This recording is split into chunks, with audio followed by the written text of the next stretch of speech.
What's good, guys, and welcome back to the channel. It's about 7 o'clock.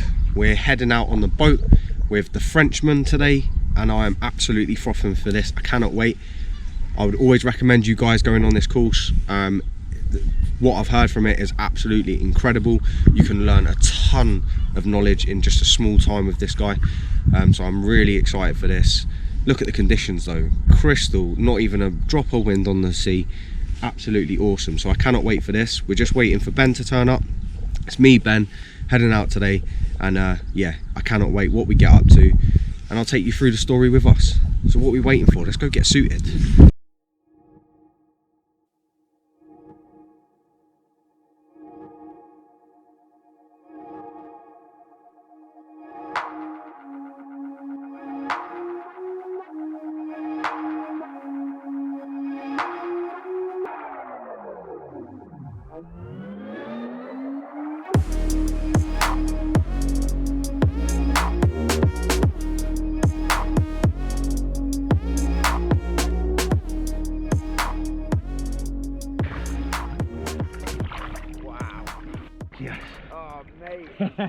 Well done.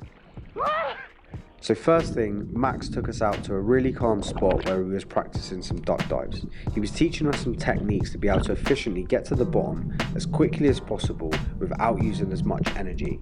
This really helps utilise the bottom time that you can achieve by having a correct duck dive. After this, we practiced dropping our weight belt. This is the first time I've ever dropped my weight belt, and I don't know why I've not done this before. As a spearo, this is our first safety protocol that we should always take before we get into any trouble. As you can tell here, I dropped my belt and I shot to the surface in seconds. In our situations, dropping your belt can save your life, and this certainly won't be the last time that I practice this technique.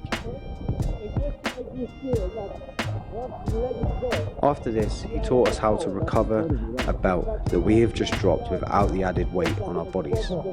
I was having equalisation issues and I was struggling getting past 8 meters, so I was unable to retrieve my belt, but with the information that he taught me, I know I'll be able to do it if I need to.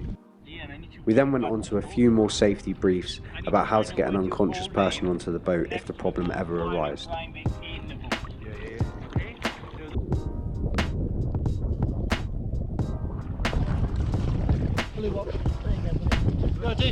How we doing? Yeah, good mate, good. You showed me up. Did you make it? No. We then headed to our first pinnacle with our guns. It was time to hunt some fish.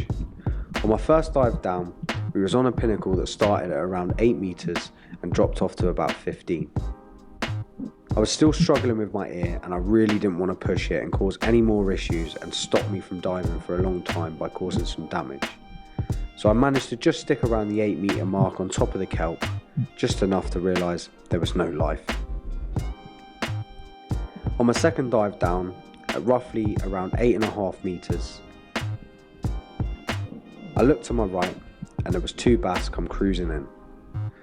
The bigger one behind really wasn't interested and he shot off really quickly. The smaller one was a bit more inquisitive, decided to come in, take a little look. I could have taken a shot, but to me it was a little bit borderline of whether it was legal or not.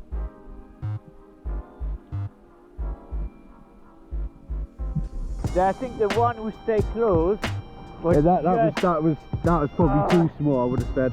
The one behind it on the other hand, yeah, the one behind was, he was perfect, he was in for sure. So with my equalisation issues, Max took us to a spot that started at around 4 meters and gradually dropped off to about 12. On my first dive down, I spotted a bass swimming with a pollock, so I knew that it was going to be a nice area to hunt.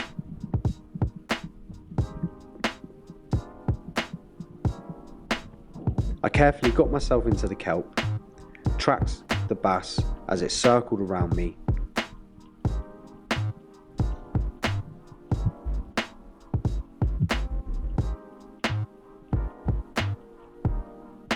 as I was tracking him, a few more bass decided to come on in. The original one decided to come in a little bit closer, so I decided to get ready to take a shot. As it turned in, I extended my arm and I spooked him off. Lots of bass.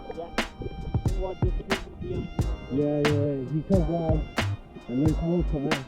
So on this next dive down, I spotted this nice area that was really dense in kelp, and you could just see the gullies coming through the kelp. I headed down, got myself sunk in, and to the left I spotted a really big bass. At first I thought it was a conger the way that it swam. I hesitated, noticed it was a bass, and I needed to take that shot. I took the shot just as it went in the kelp, and out of nowhere Max comes down, knowing what I'd just got, and makes sure that I don't lose my fish. Knowing this was my personal best, I was very excited, and the adrenaline was really rushing. Whilst I was excited, Max, out of nowhere like a wizard, pulled out his knife and started dispatching my fish. After this, there wasn't really much action for me for the rest of the day. I was really disheartened at the beginning about my equalisation issues, but surely this made up for the whole day, and I was super chuffed with getting this personal best. Especially will be one that's hard to beat from now on forwards. Overall, it was an absolutely awesome day. Make sure he's dead. From learning a ton of eye-opening information that I will take with me for the rest of my life, to be around great people, enjoying a great sport, sustainably catching food. And I couldn't have done it without my mate Ben. Big shout out to Ben. Ever since we met up, we've not stopped diving together, and I wouldn't want to dive with anybody else. I know he's got my back. And these pictures make up for what this sport's really about.